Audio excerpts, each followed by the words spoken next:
What we need to do is make sure that the war on drugs is equal protection under the law and that we don't unfairly incarcerate another generation of young African-American males.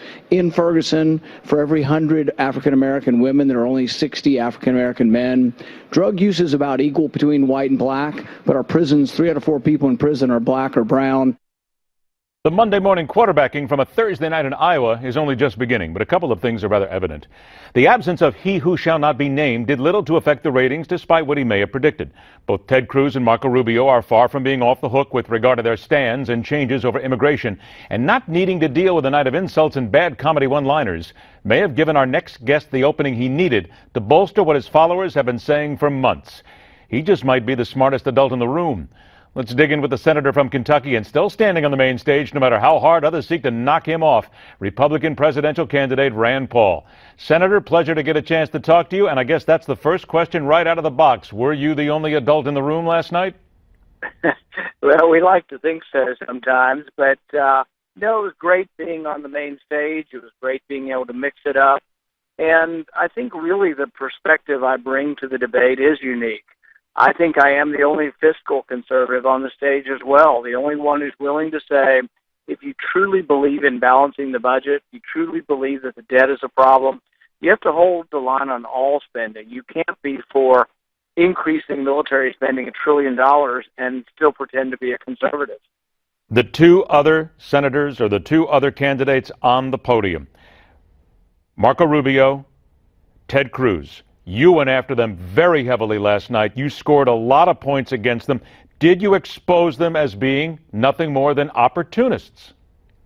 Well, I think particularly with regard to Ted Cruz is he wants to paint everybody in the whole country as being for amnesty except for himself. But if you look closely at the debate over the immigration bill, he was for the bill as long as it didn't include citizenship. And that's similar to the position I hold and had held at the time. But he claims never to have held the position.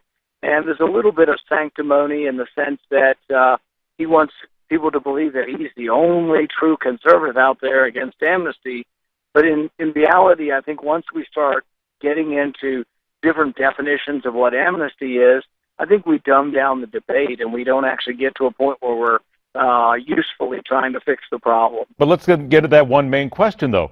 The questions that you asked and that were asked not only of Cruz and Rubio, but did you expose them as opportunists who are merely willing to say, in your mind and many other minds as well, that they will say anything just in order to get elected? I think that is the real question, because the same thing was brought up on the NSA, that Cruz has said he's for reforming the NSA, but then he responds to Rubio by saying, but I was for the bill because I want to allow the government to collect 100% of your cell phone records.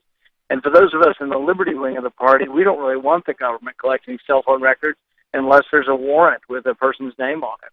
It's interesting, though, when you look at a lot of the polls, and we talk about the polls incessantly sometimes, but there are those out this morning that say, no doubt, Donald Trump won last night. He wasn't even there last night.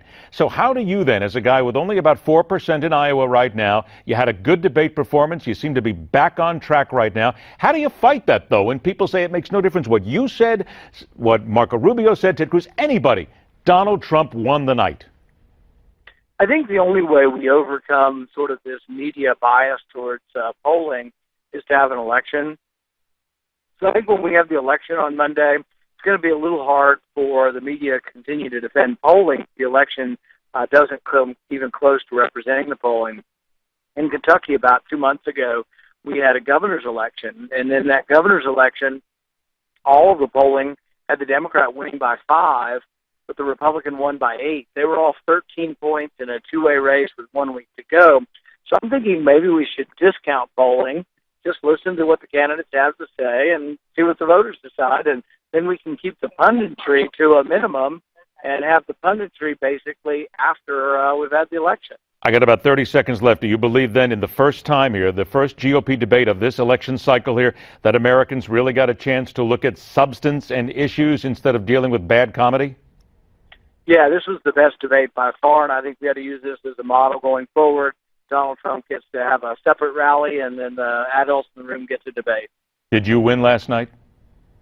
We think so. Okay. And Let's follow up on that real briefly. As I mentioned, only 4% in Iowa. Are you the comeback kid? Do you really think that you can now make a dent on Monday in the caucus? We're hoping there's a lot of young people that aren't showing up in the polls, and that we're going to do a lot better than people think. So we'll see. I mean, if the numbers show up on Monday and we end up doing very well, we're going to shock the world. But we've made 1 million phone calls so far, and we think we have every opportunity to win in Iowa, and that's what we're in it to win it. There's nothing wrong with thinking that you're going to shock the world, because some people have, certainly in the election cycles over the years. Senator Rand Paul, always a pleasure to talk to you, my friend. Thanks so much for being here. Now, is there the slightest indication Donald Trump is running from Iowa? After missing the Thursday debate, there are some signs here. The political animal has a few thoughts on that and more when we continue right here on The Hard Line.